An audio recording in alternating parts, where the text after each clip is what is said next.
Good afternoon, everyone, and welcome to our Mentorship Monday session. On behalf of Jayshree Naidu, my colleague Brandon, and myself, we want to welcome you to this Mentorship Monday session hosted by YIEDI, brought to you by the dynamic team from YIEDI, who has such a commitment to providing just insightful information around the space of development, innovation, entrepreneurship, and design. So thank you for making the time. Thank you for showing up. But you are certainly not here on this Monday to listen to my voice and hear me speaking. You all chose to register and join this session because we have a truly dynamic woman lined up for you. I have to tell you, I met Ishana only a couple of months ago, but what strikes me about her is that she's been so intentional about building her network, her presence, and adding value. So she was really such a champion in putting her hand up and saying, I want to be on the, I'll be happy to share some valuable content for you on a Mentorship Monday session. And today we're really thrilled to be speaking around a topic that I think not many of us give enough time or attention to, or we think we've heard of this concept called strategic process mapping. And somehow in our minds, we assume that, okay, I know how it works. I got it done. I'm doing it. But I think there is such value in visiting this content formally. And then from there, looking at how we can practically apply it in our businesses, in our careers, our professional environments as well. So just to give you a little bit of background around Ishana, she holds 3 degrees, woman. Oh my goodness. When I met her, she already sounded like she was a pretty busy woman. But I mean, BSc, honors, and an MBA. She's also a Lean Six Sigma certified individual. So we know how we love that kind of innovation thinking coming into how we do things. She has a published paper in the Forensic Science International World, which stems from her honors degree. And what I really love about speaking with Ishana, and I've had a one-on-one with her where, and she said to me, Raksha, I'm really worried because sometimes I speak too much. But that's exactly why we have her on this session with you today, because she has such a wealth of information to share. I mean, she's got 15 years of corporate experience in pharmaceutical and the medical aid business operations with Discovery Health, Eli Lilly, Planet Fitness, and Parexel. I hope I'm pronouncing that correctly, Shana. And now, what I'm so thrilled about for her and for you today is she's transitioned from the corporate world into starting her own business just in January this year. So it's really early days for her. And she says that as a founder and an owner, she's really passionate about helping entrepreneurs, working professionals, and businesses develop and implement effective strategies. And her expertise includes business process development, management and mapping, data management and analysis, and project or stakeholder management. And just in saying these words, it already sounds quite complex to me. So in my mind, I'm going, shoo, Raksha, have you taken care of these areas in your business yet? And I'm quite keen to hear Ishana speak through it because I almost want to audit myself or check myself as she speaks to ensure that I have got it covered. So the other aspect that I'm really excited about with Ishana today is, as YIEDI, we are so honored to host her first public talk as a business owner in sharing this valuable information with all of you. So everyone, I want you to use your reactions, your emotions, your chat box, and give her a nice huge round of applause. I want her to feel warm and welcome in the space where she's doing her first ever public talk. Thanks, Losha. I see you. Hi, Hemleta. I see you as well. So yes, I'm without taking any more of your time, Ishana, I'll hand over. Before I do, I want to say to everyone, this mentorship session is as much about sharing valuable information in as much as making it relevant for you. What does that mean? Engagement, engagement, engagement. So we've taken out this capsule of time on this Monday afternoon. We've created an hour just for you. So apart from listening to what Ishana has to say, I encourage you to apply that into your scenario, whether it's in your own business, whether you're working in a business, whether you're working in a corporate, whatever it may be. And if anything comes up as insights, feel free to drop that into the chat box for me. Also, if you have specific questions around real life scenarios that you are experiencing or something's not clear that Ishana shares, please drop that in the chat as well. But we're going to have a nice big chunk of time for Q&A where you can raise your hands and we'll get into a nice discussion around it. So Ishana, without taking any more of your time up, I'll hand over to you. Thank you. Thank you. Thank you very much, Raksha, for that introduction. Much appreciated. And like you said, it is my first public speaking event within the space as an entrepreneur, as someone who owns my own business.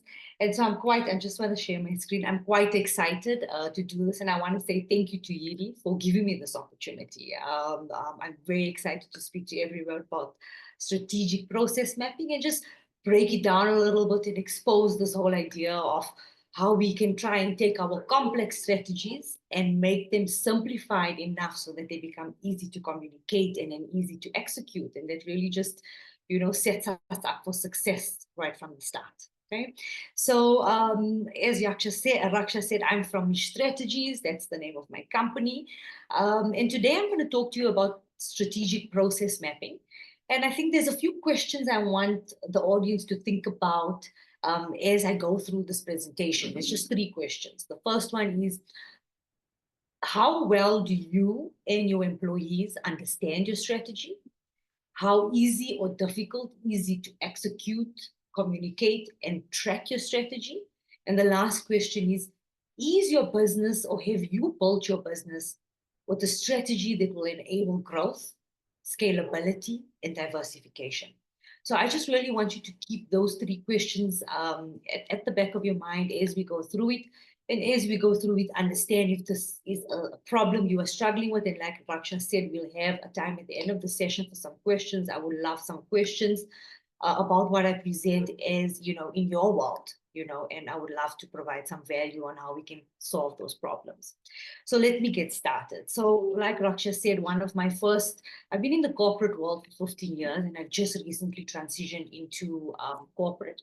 And I served a full 10 years of those 15 years at a company that I'm sure we are all very familiar with, which is Discovery. So I know Discovery is not well liked by many of us when the premium goes off at the end of every month. But I mean, if there's one thing that's admirable about them is who they've become and where did they start. So I'm going to use this, give you some information about Discovery, and through the rest of my presentation show how I have seen Discovery really do what they do, and over the years, which has brought them to where they are today. So if we just go back 33 years, Discovery was created or started up in 1992, and they started with one service line, and that service line was medical aid. So private medical aid, and it was just 3 entrepreneurs that came together with some investment from RMB, and they set their core purpose at the beginning of their journey is that what they wanted to achieve from their business was to make people healthier and to enhance and protect their lives. And as they've grown, right, they have employed so many great and wonderful strategies that I have had the privilege of being a part of, which is why I'm using them today as a case study, because 33 years later, this is where we see them.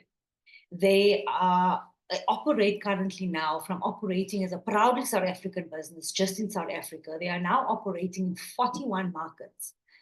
Their service offerings cover 42 million lives.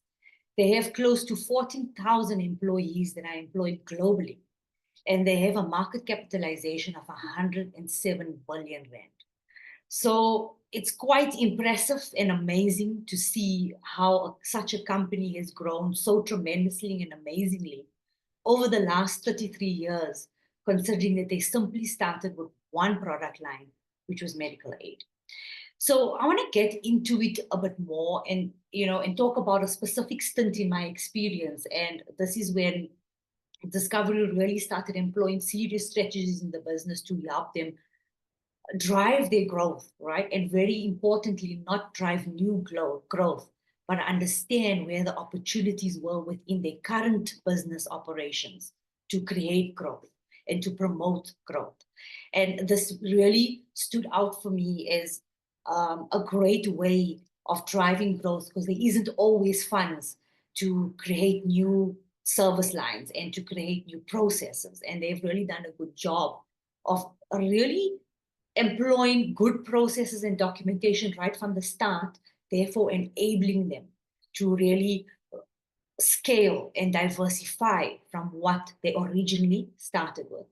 And this is, I think, one of the most notable points for me is that in 1992, they started with a core purpose to protect, to make people healthier and to enhance and protect their lives. And 33 years later, where they have diversified now to 6 product lines, their core purpose still remains the same. So everything that they have built and done over 33 years still leads back to that core purpose that they started this business with. So let's get a little bit into strategic process mapping. So I know as an onset already, this looks quite complex and a lot of information, but I really want to break it down for you going into it, bit by bit. So the idea of strategic process mapping, simply from the beginning, is to take a complex strategy, and no matter how big or small your business is, strategies can get complex. They can start off complex. As your business develops, it creates more complexity. And sometimes it's really difficult to see your entire strategy or your potential growth or your potential opportunity or even your potential gaps really in a single view. So the first part of what I want to talk about today is strategic mapping as a whole, which is what you see on your screen at the moment. And the idea of this is really being able to map your strategy out into what we call a single view visual map, right? And we have all the detail in there, and we really start from the beginning. So getting to your vision and the mission, because everybody really builds a business with a vision and a mission and some sort of hard, core intention within them as to what difference they want to make either to the market or to their client, and what makes them unique and what makes them stand out and what do they actually stand for as a business. So when we start with strategic process mapping, it's very important to have your vision and your mission right at the top. And this is really the start of your strategic map, because everything that you do in your business should always be relatable and be able to lead back to why you are originally doing this. What is the vision that you have for this business? What is the mission? What do you want to achieve from this business? And then we start mapping it downwards. And the idea is that as we map, yes, we go down creating multiple layers, but we always keep it simplified. So we start with vision and mission. And when we start mapping from vision and mission, what are the company's overall strategies? And then we start getting into the crux of the matter. So we start looking at essentially breaking down each strategic goal into its own component. So you can have multiple strategies, one strategy, but you really need to have a specific strategic goal, which really needs to adhere to what we all know is the SMART model. So we need to get that strategic goal to be specific so that we understand what it means. We understand what we are trying to achieve and where we are trying to go. And then we get into this bottom bucket here, which is a very important bucket, and I will delve a bit into that a bit more as we go into the slides to follow. But essentially, there's 2 benefits that come from actually starting and trying to take your strategy and putting it onto a visual map.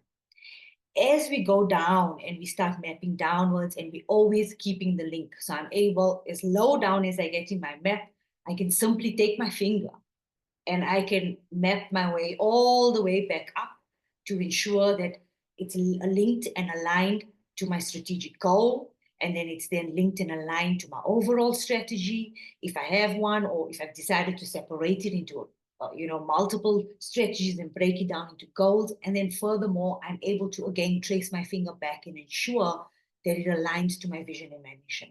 So I'm always staying true to my core purpose, my core values. The other aspect is that as you start mapping down, you'll sometimes find that you will get stuck. And getting stuck is not always a bad thing. Okay, so now I know sometimes when we get stuck and we don't have the answers, we think it's a negative thing. But this is where process mapping really turns something negative into something positive. Because as soon as we get stuck and we cannot identify what the actual strategic goal is, or what are the processes that's driving that goal, or what are the metrics that we're using to measure that goal, then we know that we have a gap. And we know that with gaps come inefficiencies. So as a start with strategic mapping, you really do need to dig down into the details. So you got to ask yourself a lot of questions in order to get this into this visual map. And what happens is, as you start asking yourself these questions, you actually start diagnosing strategic execution issues. So, where you have gaps, where you have opportunities for optimization, or where you possibly, you should be having a system, but you don't have a system. So, there is quite a bit that comes to light as you start mapping. So, let's talk a little bit more about once you now have your map. So now you've done your map, it's sitting within this, it's very visual. Like I said, you can track it all the way from the bottom to the top, and you can track it all the way from the top to the bottom. There are really true benefits in doing this, because the first thing that comes out of it is that it improves the understanding. Not only does it improve understanding for you as a business owner, or for you and your board that you are part of, but it also helps improve understanding all the way down to the person sitting behind their desk and performing their daily task. So it really helps to make complex strategies which have a lot of information. It makes it easier to grasp, it makes it easier to comprehend, and most importantly, it makes it easier to communicate. And this really was one of very, something that I, as an employee of Discovery, at that time when I worked for them, there were 9,000 employees globally. But me, as one of the 9,000 that sat at my desk, I understood. I understood very clearly how the job I did made a difference to the goals of my department, which in turn made a difference to the goals of the company. I also clearly understood how the output and the deliverables of what I did, so therefore the quality and the consistency and the importance of what I did, related to the core purpose of the company that I worked for. So how I, as an individual, one out of 9,000 people, was able to sit at my desk and understand that I do have an impact. I do have a direct link to the vision and mission, because this is what I do and this is why I do it. The second thing that visual or strategic mapping does for you, once you've actually taken, and it can be time consuming, but I'm really trying to show the benefits here, that once it's done, and it becomes very editable after that, because your overall strategy doesn't really change that much as your business grows. If everything is done properly, what's happening is that your overall strategy is really just, it's either getting adaptable to the new market, the new challenge, the new product, whatever it may be, or alternatively, it's expanding. It's expanding. So what happens with visual mapping is it really helps you to very quickly identify patterns, relationships, and, as I've mentioned earlier, potential gaps. So when you get stuck and you cannot map down, that's your first indication that there is potentially either a gap in the process, or in the way that the goal has been set up, or something else around that. But there's definitely a gap. And the advantage of being able to identify your patterns and your relationships, as you, between your processes, between your departments, between your roles in your organization, it really helps you to create efficiencies. So you begin to understand which systems you can then use for multiple processes. You understand which processes you can use for multiple product lines or for multiple service offerings.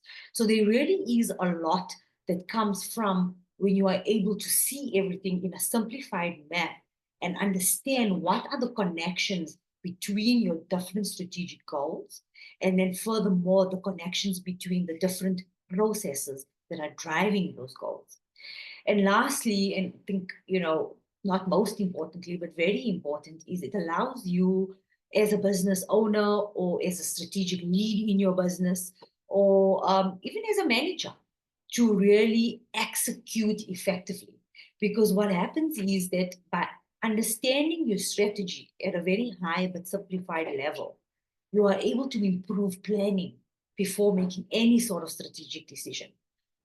You are also able to better forecast the implementation of it and how it would impact other areas, because now you are able to see the links. You are able to see the links between strategic goal 1 and strategic goal 2. So it becomes very clear that if you make any changes within strategic goal 2, it might just have a direct impact on strategic goal 1, because it's clear from your map that these two have either connected business processes or connected business process metrics. So this is really the advantage of having your strategy mapped and therefore putting it in a format that makes it clear and concise, right? So it's very clear, it's concise, there's a lot of information, it's easy to understand, and therefore it's easy really just to deploy and to manage, and as well as to adapt it. So once you have it and you're running it, and you are checking in every quarter or every 6 weeks, depending on how often you check into your strategic metrics, it also puts you in a competitive advantage in the sense that you are able to potentially foresee where it's going, because the progress has already not been great. Okay. And so you can make decisions. So what do? We're spending X amount of resources on trying to drive the strategy or this particular goal. But we can see that 3 months in, we haven't really moved anywhere. So do we give it another 3 months?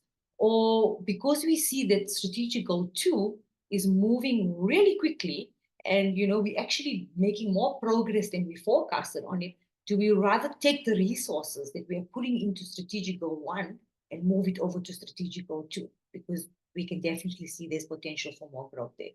So these are the types of decisions that you are then able to make once you have your strategy mapped out in a simplified, yet detailed, because the detail comes in as you start creating your layers. So that's where the detail comes in.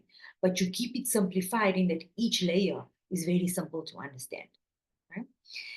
Then the next very important aspect of strategic process mapping, and this is really where I get into the little box that you see at the bottom, is that for every strategic goal, it's very important to understand and know which are your key business processes that are driving that strategic goal. And key business process is also often known in environments as your standard operating procedures. So it's very important to know that, for example, if your strategic goal is to increase sales, what are the key business processes that you have in place that drive sales? So is it your social media? Is it your cold calling? Is it your website? Okay. And once that comes in, what are the processes that are followed in order to convert a cold call into a hot lead or a customer? What are the processes that are followed in order to drive your social media? So which platforms do you market on? What is your content on that platforms? So all of these fit into standard operating procedures. So if you have a strategic goal, there's 3 very important pillars that you need to ensure you have in place in order to effectively drive that strategic goal. The first one is identifying your key business processes. The second one is having process metrics. And metrics is something that is not often thought about right at the start. And that is why in the model that I've created, I've brought it in as a core as a core element in driving any strategic goal, is because success has to be measured. Success or failure has to be measured. So in order to, like I said, make early strategic decisions, you need those numbers. So you need to start off by understanding your key business processes, and then setting your process metrics. So let's stick to the social media example. So our goal is to drive social media we want to increase our followership. Okay, that's a great goal. Let's increase your followership. But what numbers are we talking about? We need to look at what your current followership is so that you can set a strategic, a smart goal, a measurable goal. You need to start to say, for example, currently my followership is 100. I have 100 people following my business. My goal is that by the end of Q2, so by the end of June, I want to put all of these action plans into place. And I want to see that my followers have grown from 100 to 200. So my goal is to double it, to increase it by 100%. Now you've got a measurable goal. Now you've got something to let you know whether you are successfully achieving it, or you need to look into it because it's not growing as fast, or you're not reaching the goal, and you need to either make some changes, or the conversation can start. Okay, so process metrics is your second very important element when it comes to setting a strategic goal. And the third one is a strategic lead. Now, a strategic lead is someone in your business, but very importantly, that must be an SME. So they must understand this little basket that you see at the bottom. They need to understand what is the strategic goal. So what is the strategic goal? What are the key business processes driving that goal? And what are the metrics? And their responsibility as a strategic lead is to make sure that they have eyes on it all the time. They are the leader of this. They are the person that comes and sits down at that meeting at the end of every month or the end of every quarter to report on the strategic goal. They are the person to pick up the inefficiencies, to say, look, we have this process and it starts in department A, and at this point we hand it over to department B. They need to get it to this point, and when it's at this point, it comes back to us for us to finish. So they understand, they have a deep understanding of all the connected processes, of all the connected roles, and the process metrics that's actively been measured and put into place in order to measure the success of this goal. So these really are the three important elements that you need in order to ensure that you have someone who have eyes. They have eyes on what is happening when you are not around, and they have eyes on that strategic goal. Because usually what happens, or often what happens, is that a beautiful strategy is set, and it's beginning of the year, New Year's resolution, and our first business meeting of the year. And we've got this beautiful strategy that's in a PowerPoint presentation, and we know what the goals are and what have you, and all of that. And then it kind of like stops there. It kind of stops there. So we really need these strategic ambassadors, which I call a strategic lead, to take ownership of that, and to really take ownership of it after that board meeting, after that opening meeting, to make changes, to be responsive, to be quick, to bring it back up and say, this isn't working. Yes, we've set this goal, this isn't working. Let's make a change now, so that we know 6 months from now, we have a better chance of meeting our target than what we have at the moment. Okay? Within this little bucket, and this is where, so first of all, strategic mapping is simplifying it. And where I have found that there is a lot of struggle is when people need to identify the key business processes and develop standard operating procedures. And this is the next part of the conversation that I want to get into, which is basically standard operating procedures, SOPs. Okay? Now, an SOP is essentially, it's a document, okay, that really documents your process and your roles, and it gives people direction on how to perform a task, when to perform a task, and really, it's a document that can be open and can be used for multiple ways, for multiple aspects in your business. But when the conversation of standard operating procedures come up, and I've been in the standard operating procedure space for a large part of my career, and it really is one of my passions. What you see on my screen at the moment, is often, what we get. And even within the departments, in a large corporate, okay, because you need your SMEs to help you create the standard operating procedures. It's often that I don't think we have capacity for this. I don't think we have the resources for this. It's way too time consuming. It's just such a huge admin burden. And it's just difficult. I mean, how am I now going to document this process, from point A to point B? And a lot of them are not convinced that you really need this level of documentation. Do we really need this? Do we really need to write down a process from beginning to end? When at the end I tell you what the deliverable of this process is. So this is often the feedback we get, or I used to get, and like I said, within the corporate world as well, when it comes to standard operating procedures, because yes, it is and can come across as it's overwhelming and it is an administrative burden. But I really want to bring to light how important standard operating procedures are, in terms of driving your strategy. Okay, so the strategy is created, all great and well, but it is the processes that you have in your business that brings your strategy to life. So standard operating procedures have multiple benefits. Okay, and this is where I really come back also to my example of Discovery Health. So I started with this. Discovery Health started they're documenting their procedures. And at that point, they were already a huge organization. They already had their 6 product lines. But they had embarked on an internal project, and I was privileged enough to be, my department was on the pilot for that project. And I was the leader of that pilot for my department.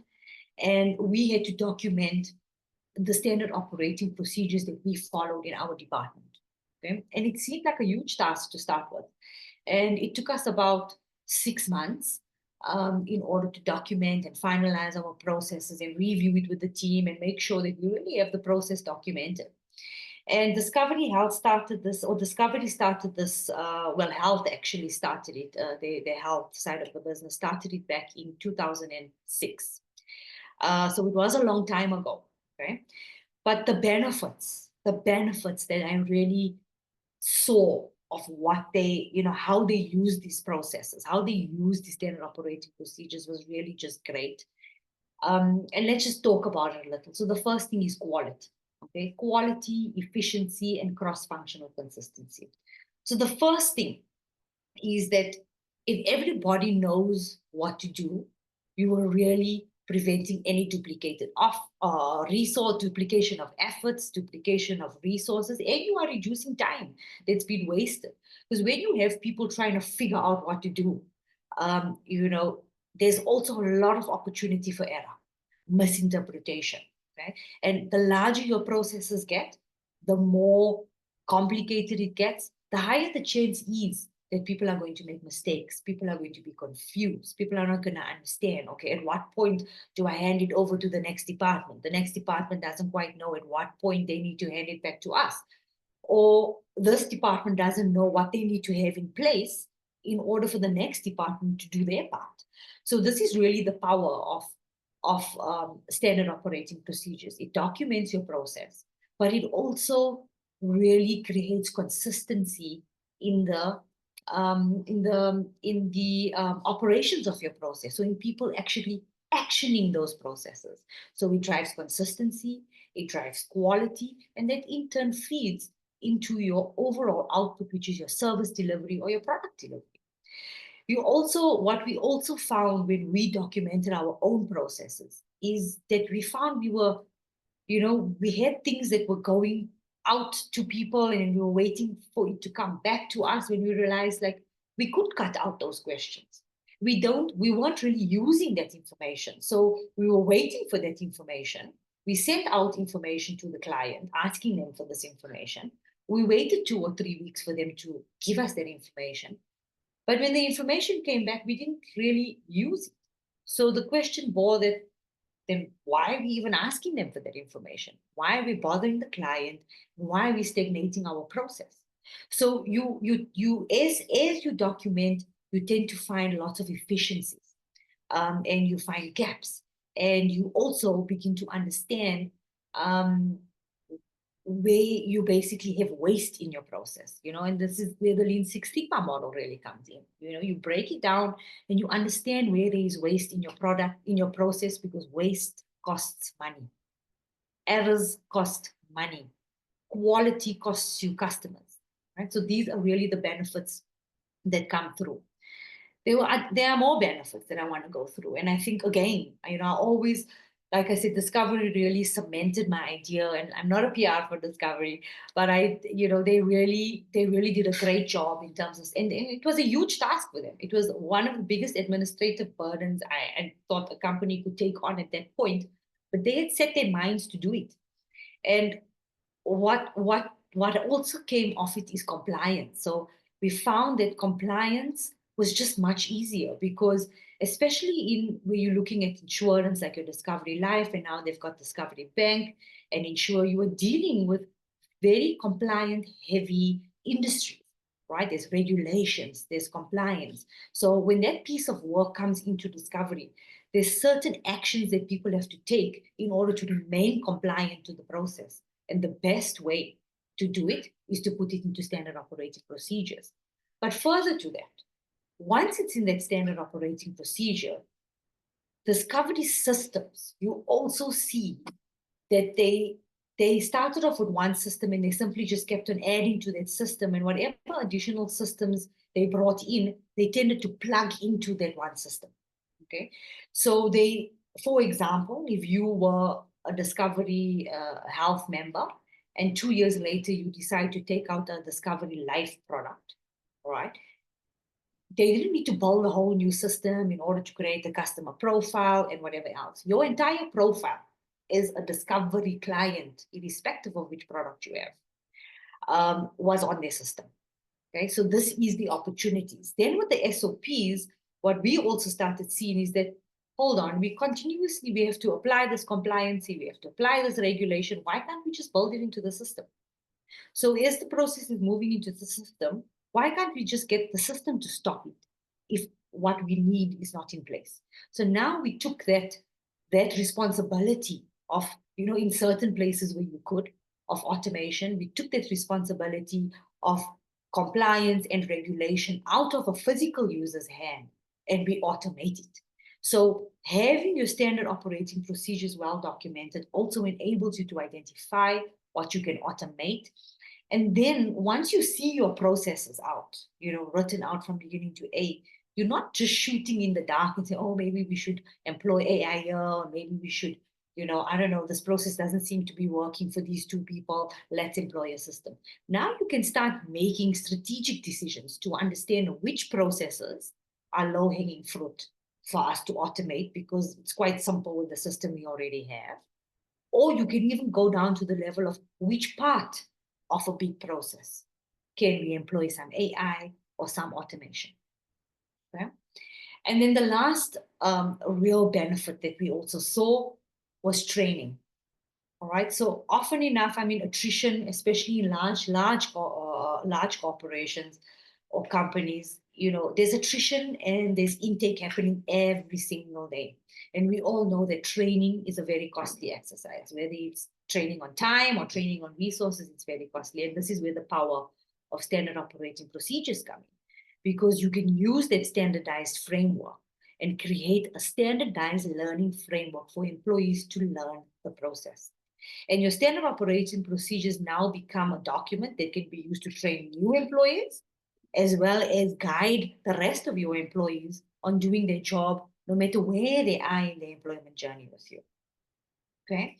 And then the last benefit that I want to get to is just the scalability and the diversification. And this is what standard operating procedures allow you to do. It really allows you to make informed decisions on opportunities, giving you a competitive advantage to try and get into the market early. And this is what Discovery did. They started with life, with health. They went into life, invest, insure, bank, and then they developed a product called Vitality, which was only for the South African market. And then they scaled that product, which is now sold as a private product that global medical aid companies or health companies are adding on to part of their existing product line. And this is the benefit of understanding your strategy very well and understanding your key business process and standard operating procedures that drive those strategies. Raksha, I see you on screen. That means my time is up. So I'll skip the last slide and just take you to this last slide, which is strategies. And yes, let's get into the question. Wonderful, Ishana. Wow, wow, wow. Thank you, thank you, thank you for sharing. I'm sure everyone in the room will agree with me that as Ishana is speaking, just her wealth of experience and knowledge comes across so clearly. I was certainly taking notes as you were speaking, Ishana. So now you're welcome to, so everyone, this is Ishana's contact details. You may take a quick shot if you want to, or connect with her on LinkedIn. I know she's quite active there. But you may stop your screen share so we can get into a bit of Q&A now, Ishana. Thank you so much. Okay, everyone, we've got quite a few of you in the room, and I hope this has sparked some thinking for you. I know I was writing notes here as Ishana was talking through the mapping process. What stood out for me certainly was around multiple strategic goals. Her SOPs also, when we work on them, it helps us to identify inefficiencies. I'd love to hear from you in the room. Was there anything that stood out for you? Do you have any specific questions related to what you're doing? And maybe as a starting point for everyone in the room, have you gone through this process of strategic process mapping in your business? Yes or no? Let's hear that. Do we have standard operating procedures in our organizations that we work at or in our businesses? Let's start there and then with any other questions. I'd like to leave it to the room.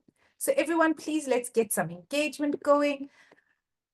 When we have access to an expert like Ishana in the room, it would do you a world of good to take advantage of putting in a question related to what's happening within your business. Thank you. So Brandon's just re-popped that question into the chat for us. So everyone, and maybe I could start with one, Ishana. So when I think of strategic process mapping, and I go back to that one slide of yours where it had all these aspects in it, what is your recommendation as a starting point? So I'm someone, I've listened to this presentation. I realize this is a huge gap for me. I have no idea where to start. And so I guess it's twofold. Number one, what is the starting point? What's the basics that I should start with? What's the must-haves as the starting point to build out that model that you shared? And then the next one is this something that requires an expert or something that I can give a crack at on my own? All right, So let's thanks for this. All right. So I think the first place, Raksha, for me is take a blank piece of paper. Grab yourself a blank piece of paper and start with your first block, okay? And in your first block, write down what your vision. Some companies just have a vision. Some companies have a vision and mission. Write your vision and mission down as your first block. And then you draw a line from that first block and write down what your strategic goal is, right? So let's take, for example, to increase sales. Okay, so I mean, I'm working with a client at the moment and they want to increase sales. So let's see, you want to increase sales. So write it there, increase sales. Okay, great. Then you draw a line from that block and say, okay, let me ask the first question. What process am I going to adopt to increase sales? Okay. Point one, write down the process. I'm going to go to social media. I'm gonna process number two is I'm going to go out and I'm going to see these type of, I'm gonna go out and look for clients. So I'm gonna go out cold calling. Okay, great. Now let's not stop there. Draw a line from social media. Okay, great. What about social media? Which platforms? What are your metrics and so on? All right, which I did discuss earlier. Let's get to the next one, sales. Okay, I want to increase my sales. So let's draw a line from there. Who are my core clients for those sales? Okay, I want to go to hotels. Okay, I want to go to restaurants. I want to go to this. Okay, perfect. Now we draw a line from restaurants. How many restaurants do you want to see? Do you want to see 5 restaurants in a month? Okay, so what is your target? What is your target? That's your target setting now. Okay, I want to see 5 restaurants in a month. Great. Let's draw the next line. Out of that 5, how many do you want to convert? Okay, so my goal is in 1 month, I want to see 5 restaurants. And in 3 months, I would have seen 15 restaurants. I want to convert a third of it. So that's my goal. Okay, so we put that down. All right, 5 will be our end goal after a quarter. So as I'm talking, I'm breaking down, I break down the component, I break it down. So I think the smaller your business is, the easier it is to do. Okay. As your business grows, yes, it gets a bit more challenging, but stick to the map.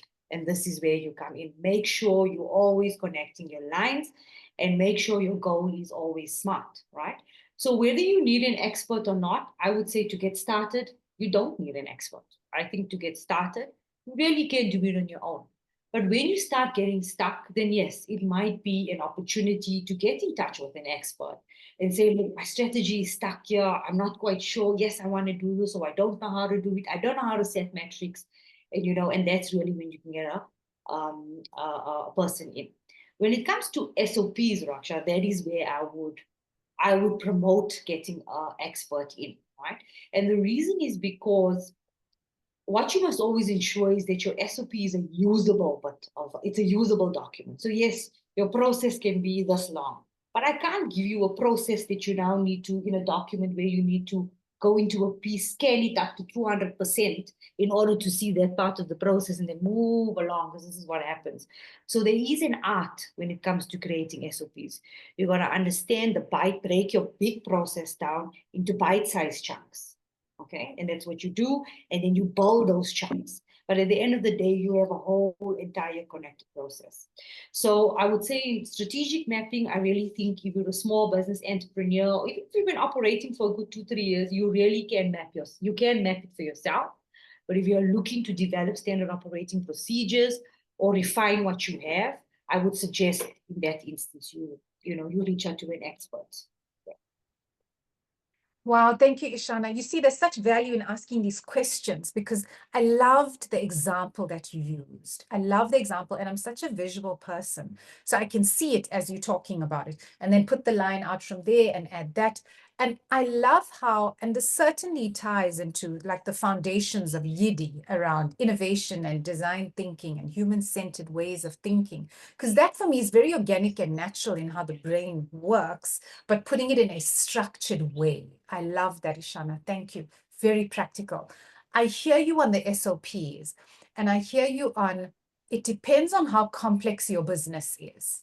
If I am I don't know, a little outsourced food business, and I create one dish and I sell it on this day and you come and collect it from me, then maybe I could standardize that. If I have multiple items on the menu and there's multiple, I don't know, ingredients that need to go in and cooking times and output and safety and serving and hygiene and storage, etc., then that becomes very complex. And just to stay with your kind of restaurant example, that then I understand that as well. So yeah, very interesting. Caitlin, thank you for adding in the chat there that you do have standard operating processes in your business. I think it's wonderful that some of these foundations are in place that helps us to like really operate from a place of confidence as businesses. I want to just throw it back into the room again, everyone. I still see you, Margot, Mbali, Penny, hi, Navashni, Rahul, Nontokozo, Caitlin, Sumitra, Marianne, Sipindile, Denise, Sarah. So many of you in the room, Tringa, Yolanda, Zanele. I want to invite you still, please. We still have a few minutes left on the call. If you would like to raise a hand or type a question in the chat or simply unmute and have a chat with Ishana about anything related to your process mapping. Brandon, let's hear from you. Thanks. Awesome. Thanks, Raksh. And thanks so much, Ishana, for such a lovely session, such an insightful session, especially with all of your experience from Discovery, who is definitely one of the brands I hold in a high regard. I think they're one of the best to do it. We have a question in the chat box from Singa, and she says, how often should you update your SOPs? And I want to follow up on that question because it got me thinking, when you have to update processes, it's one of the most admin heavy and hardest things to keep track of as a human being. I think, especially when it comes to processes, I think it's hard to almost map everything in your mind, which is why, like, as you said, we have to write it down and, really draw the lines in every single process and how they link. But when updating processes, what is the line between, understanding what needs to be done and you doing it yourself as an entrepreneur, as an SME, because a lot of entrepreneurs and SMEs are one-man shows. So what's the line between doing it ourselves and using an assistant like AI or a tool like AI? And are there any tools that you know of, automation tools or AI tools that you can share with us that we could take from? So yeah, Brandon, I mean, I've been looking for AI tools that really, bump things into a usable format. And I haven't come across anything where you can really just kind of throw information in and ask it to process map for you. It really is an exercise of sitting down and saying, okay, this is where it starts, and then this is what happens next, and this is the role that's involved, and then it goes to this person, and so on. So, I mean, in terms of AI, there's nothing I really see, but in terms of documenting your processes, so again, yes, it can be in the beginning a very administrative burden or large administrative burden, but the benefits that you see in the long term it's just remarkable, and the opportunities it creates for you. And then the nice thing, the good thing about it is once you have your core process documented, your core service offering, which is why I say it's very important to start from your vision and mission all the way down. That process is not going to change much. If anything, once you start employing systems and AI and automation to do certain parts of your process, it's really going to reduce. So it's really a matter of you going in and kind of deleting that block because now the system does it. So you jump from step 1 to step 4, because the system was able to automate steps 2 and 3. So the hard work really just sits in the start. And I mean, this is something that where your strategic lead comes into place, or someone that's always working the job. And it's a really good, I would say, as an entrepreneur, if you have people working for you, even if it's just a small staff complement, that responsibility is a great responsibility to give them. Because then updating the SOP is not an exercise where I need to set a calendar reminder to say I need to update this SOP. As I'm doing the process, it's evident that the process has changed or that we don't do this anymore. So all I do is I go in and I change it, So, Yeah. so it's an ongoing exercise, but once it's done, it's done. Raksha, I got 3 messages in the chat that were sent directly to I'll me. bring them to your attention. I love the practicality of what you're saying. It's not like I need every February annually, I'm going to update SOPs. I hope that's answering there for you, Twinga. It's actually as and when it's happening, because it's real time, living, breathing things within your organization or business. Really powerful. I hope that answered you. And then with just 4 minutes left, we have a comment from Nivashni. I love the discussion. What are the key areas of the business where strategic process mapping is most impactful? So I think it's really it's taking the look back to understand what are the key areas in your business that's driving those goals. So for example, in the example I gave, if it's the sales area, then you really need to dig into your sales process to understand, because that is your strategic goal. So now this is what the map is doing. So it's saying, look, for me, sales is my core strategic goal. So now that then guides you to say, okay, let me have a look and gather around and see, okay, what are the 4 processes? These 4 processes are driving my key strategic goal. You move your focus there. You lean them. You make them efficient, and then you move on to the next goal. So your strategic goal is essentially your guide as to where you need to start digging and assessing and reviewing and creating.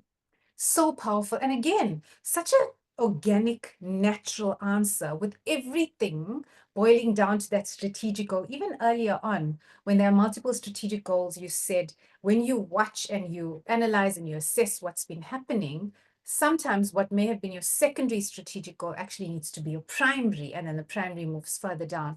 So important. Ishana, I think we certainly don't take the time to stop and assess and analyze these. And I think these are the differences between organizations that succeed and those that don't, that kind of just sit in the dark going, I will keep going at this one thing for years and years and years without analyzing whether it's still aligned or whether I'm making any movement. So we have had a phenomenal Monday afternoon. Do you want to round up in 1 minute? If there's one thing that you want people to leave with? Hey, Ishana. Yes, I know SOPs are an administrative burden. I truly understand it, and it's overwhelming. But if there's anything you can do to understand where you are wasting money, where you have inefficiencies, where you have opportunities for growth, it's SOPs. No, thank you. Thank you. And of course, only when I say we have 1 minute left, then the chat comes alive.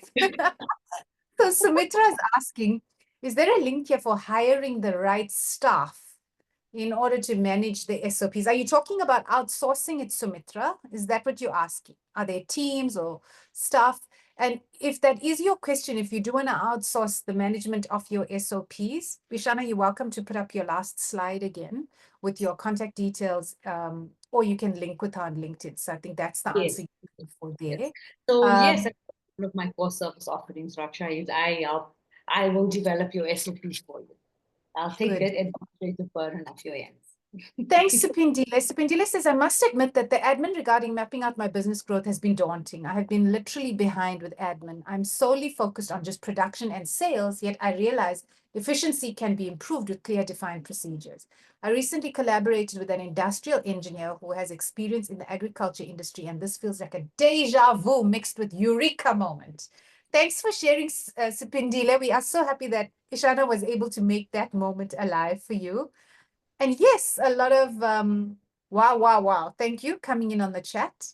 And yeah, I think we've certainly given everyone some food for thought here, Ishana. Those who have it in place, just to analyze the effectiveness of it, and those who don't, to look at what aspects of that process mapping they can get done themselves, and if needing, to outsourcing some of their SOPs.